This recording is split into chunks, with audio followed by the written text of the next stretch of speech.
So welcome to Annunciation of the Lord Parish. It's nice that we're able to host this pro-life Mass.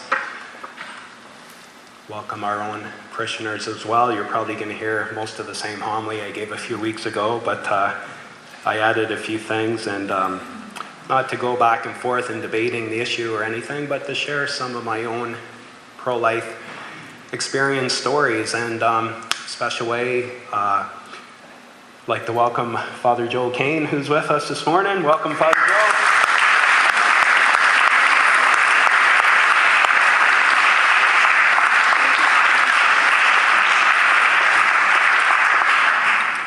Father Joe was neighbors with our founder, Father Bob Bedard, in Carlingview Manor, and he spent many, many long hours with Father Bob, especially the last few weeks before Father Bob died. And every time I went in to visit Father Bob, those last 10 days, every day Father Joe was there, and I've always appreciated that. Father Joe, thank you. Love you, man. So, motion 312 got shot down, but more motions are and will be put into motion, and have another nice charitable message for our own Prime Minister, Stephen Harper, and all members of Parliament, that the pro-life movement is not going away. We are not the pro-life moment, we are the pro-life movement, and we're in your face until Canada becomes a pro-life country. Wouldn't that be awesome? Canada, a pro-life country?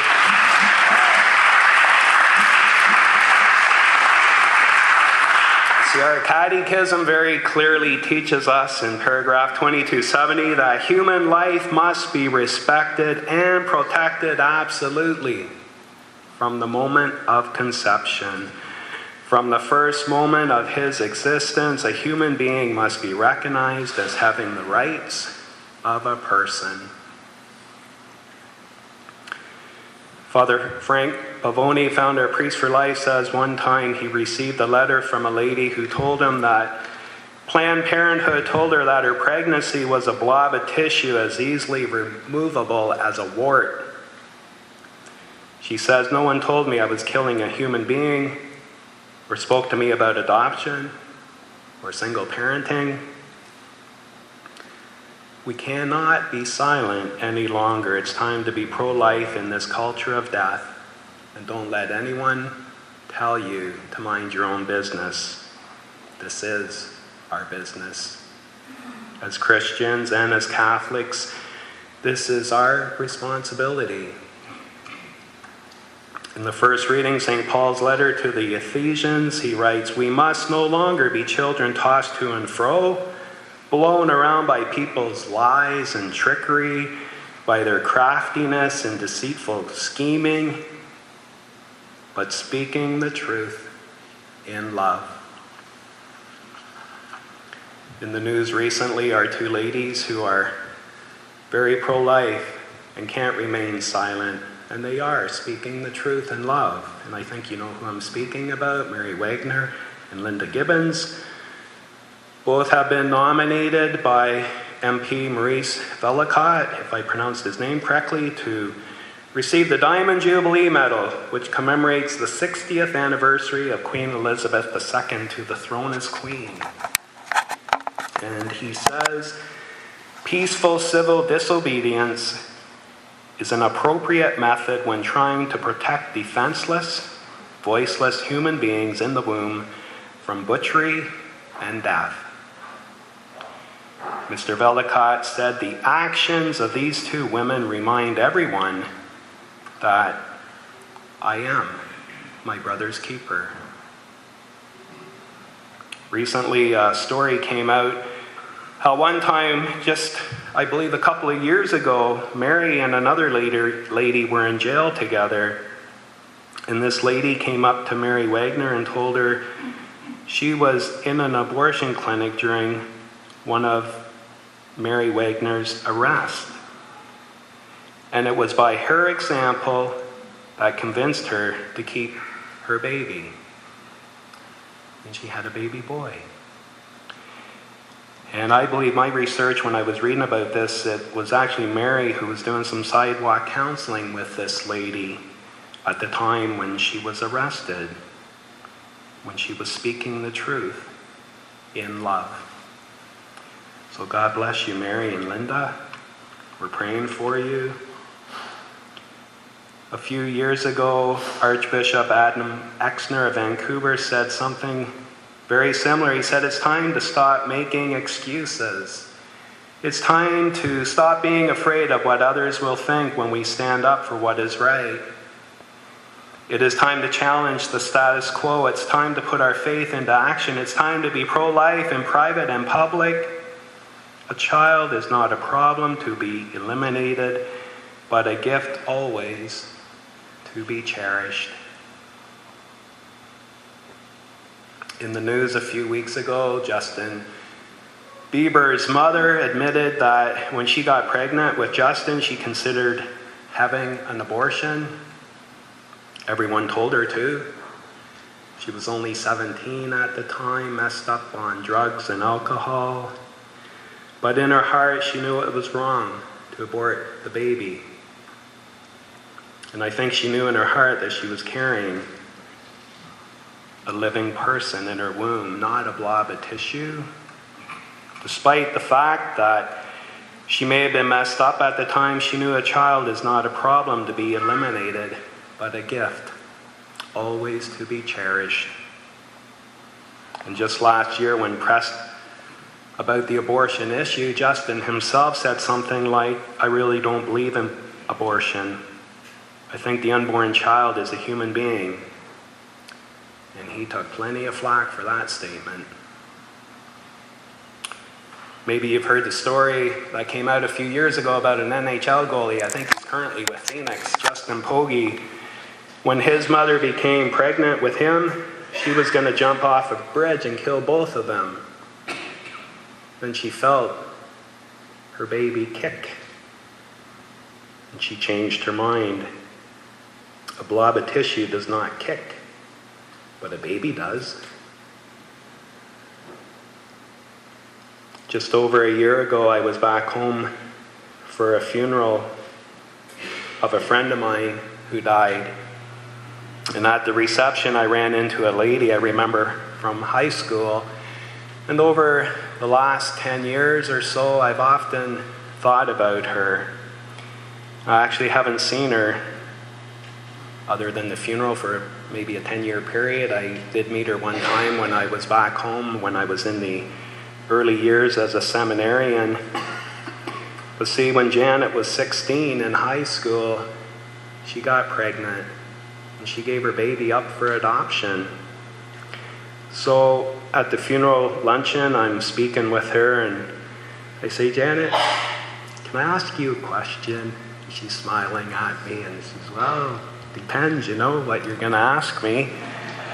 I said, well, in high school when you got pregnant, did you ever consider having an abortion? And she says her parents left that decision up to her.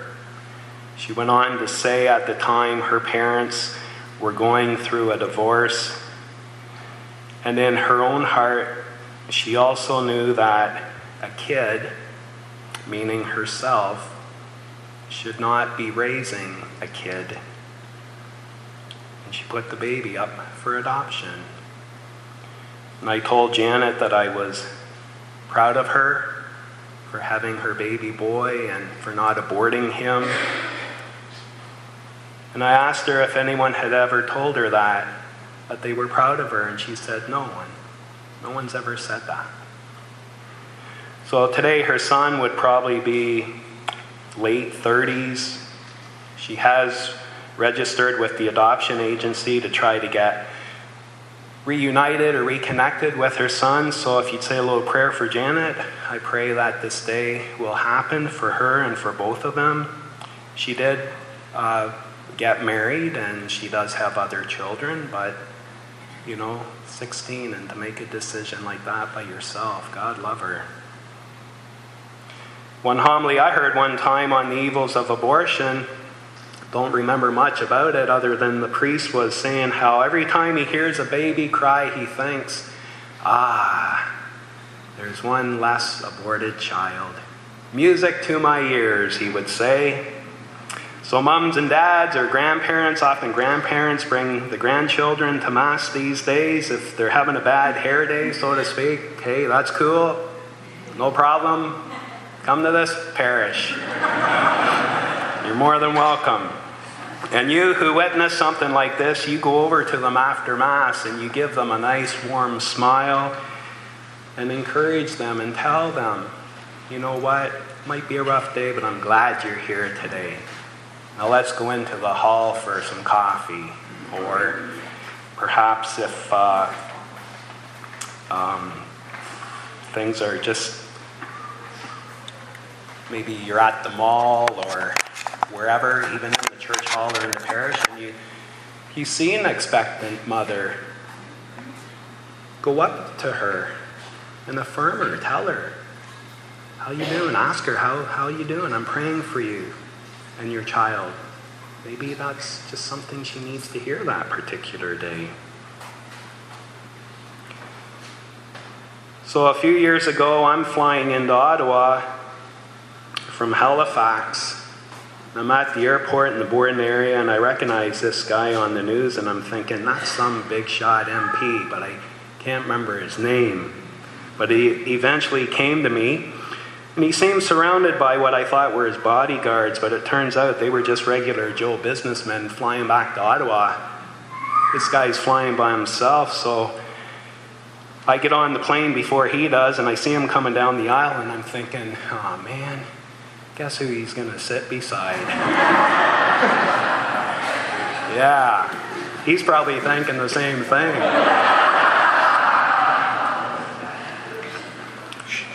So it's Mr. Peter MacKay, and I find out later he's actually Department of National Defense. So I say something like, hey, aren't you Peter MacKay? Hi, I'm Father Jerry Gauvreau. Nice to meet you. But I'll leave you alone. But we talked a little bit, how are the troops doing over in Afghanistan? How's morale? And, a little small talk like that. And eventually I'm thinking, I got to ask this dude something about abortion, but how do I go about this? Because I'm not a great debater. I couldn't fight my way out of a wet paper bag, But we're getting closer into Ottawa. You can feel the descent, and I'm staring out the window at the clouds, and I'm thinking about the disciples watching Jesus ascend into heaven, right? And the angel, Men of Galilee, what the heck are you looking at? Get to work. You have things to do. But I'm still not getting anything. And then about this time, I can now see the farmland below and the trees. And man, Ottawa is pretty quick coming up here. But I turned to Mr. MacKay and I asked him if he'd give a message to the Prime Minister for me. So there's a short pause. And then he says, sure. I said, well, tell him if he wants a majority government, then become a pro-life government. That's it. That's all I said. That's all that came out of my mouth. And I think he was expecting more, but that's all he got. But he actually reached out in front of me to shake my hand and thanked me. And we know a little while later, a year or two later, they did get a majority government. But I guess we will continue to keep praying for the conversion of their hearts, for a pro-life government. If there's hope for us, there's hope for them. Keep fasting and keep praying. In Our Lady's message a couple of days ago out of Medjugorje, if you follow that, she says, today I call you to pray for my intentions. Renew fasting and prayer, because Satan is cunning and attracts many hearts to sin and perdition. I call you little children to holiness and to live in grace. Adore my Son so that he may fill you with his peace and love for which you yearn. Thank you for having responded to my call. So Our Lady, Queen of Peace, Our Lady of Life, is asking us to pray for her intentions. I'm not so sure I've heard those words before from these messages. But as we look at today's gospel and we pray and fast for our Blessed Mother's intentions, perhaps she's like the gardener in today's gospel. Give me another year. Let me work with these people. I'm working on their hearts. God has a plan. Let me dig around it, put manure on it, and see what happens. So I want to encourage all of us to continue to pray and fast. And that's our pretty sweet smelling manure that we can offer Our Lady of Life, Our Lady, Queen of Peace. You know, I don't know if I'm preaching to the choir today, as they say, but for those who have had abortions or perhaps know someone who may have, these beautiful words from our Holy Father, our late Holy Father John Paul II, are so beautiful. He says, "The Church is aware of the many factors which may have influenced your decision, and she does not doubt that in many cases it was painful, and even a shattering decision. The wound in your heart may not yet have healed. Certainly what happened was and remains terribly wrong, but do not give into discouragement and do not lose hope. God, the Father of mercies, is ready to give you his forgiveness and his peace in the sacrament of reconciliation." And in Pope Benedict XVI's very first homily, he shared with all of us the dignity of the human person. He shared just how valuable we all are.